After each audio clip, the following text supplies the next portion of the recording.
And I now give the floor to the representative of Algeria. Thank you, Madam President. سيد الرئيس. Madam President, allow me at the outset to express my appreciation to all the members of the Security Council for constructively participating in the negotiations. Allow me also to thank all states that voted for and not against the draft resolution. I also thank those who abstained, because this draft resolution calls mainly for a ceasefire in Gaza. The draft resolution would have sent a strong message to Palestinians, saying that the world is not standing idly by their suffering. However, and unfortunately, the Security Council failed once again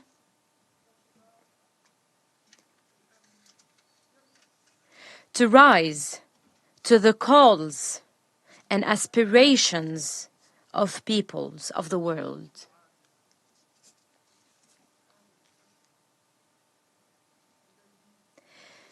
This failure does not absolve the Security Council of shouldering its responsibilities. This failure does not absolve the international community of its obligations vis-à-vis the unarmed Palestinian people.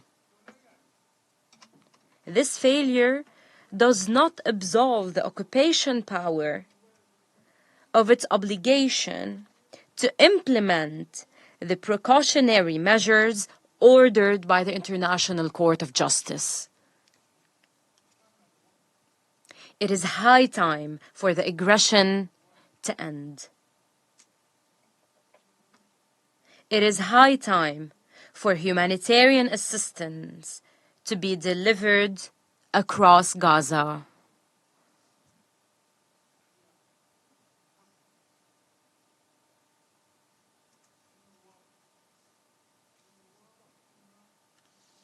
It is clear that resolutions 2712 and 2720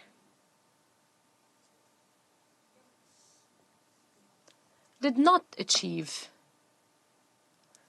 their objectives. It is clear that assistance did not meet the basic needs of the Palestinian people. We have to acknowledge that only a ceasefire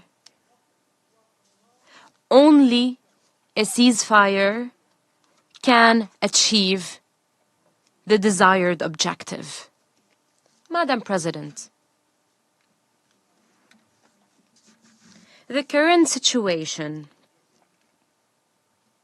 requires everyone, as stressed by the Algerian President, His Excellency Abdelmajid Tebboune,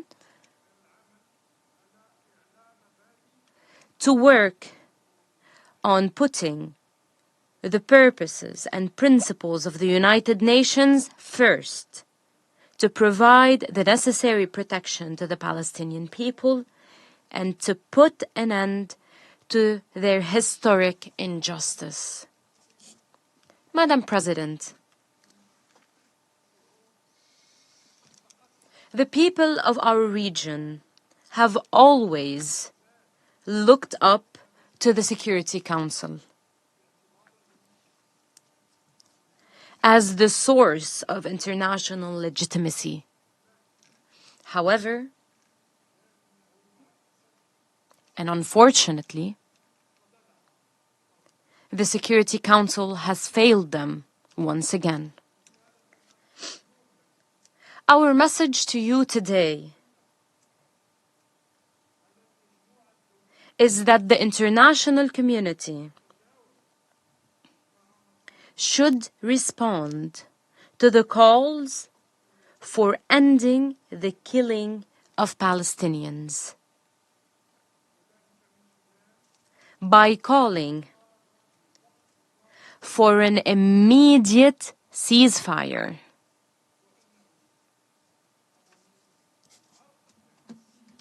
All those impeding such calls should review their policies and their calculations, because wrong decisions today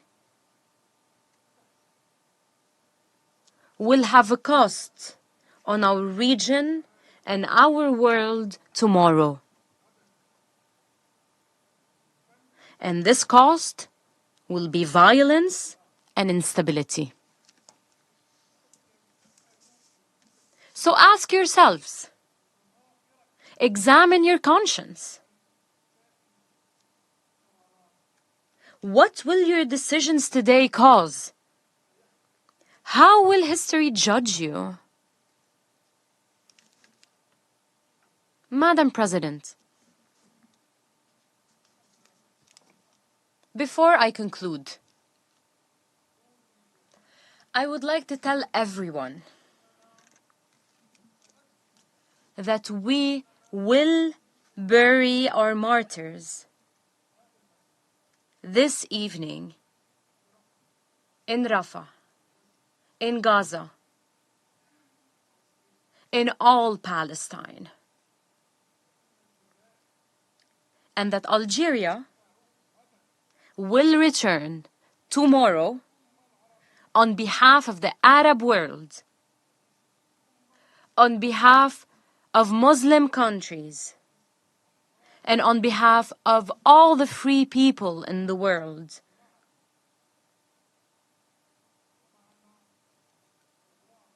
Powered by the souls of thousands of innocent people killed by the Israeli occupation,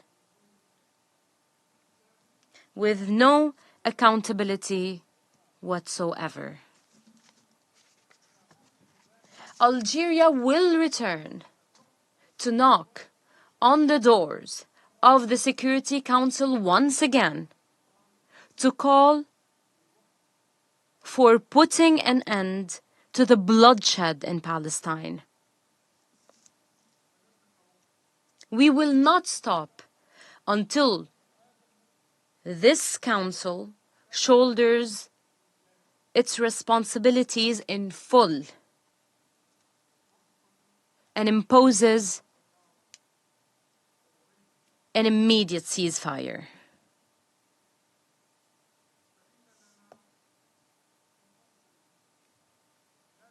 We will never tire,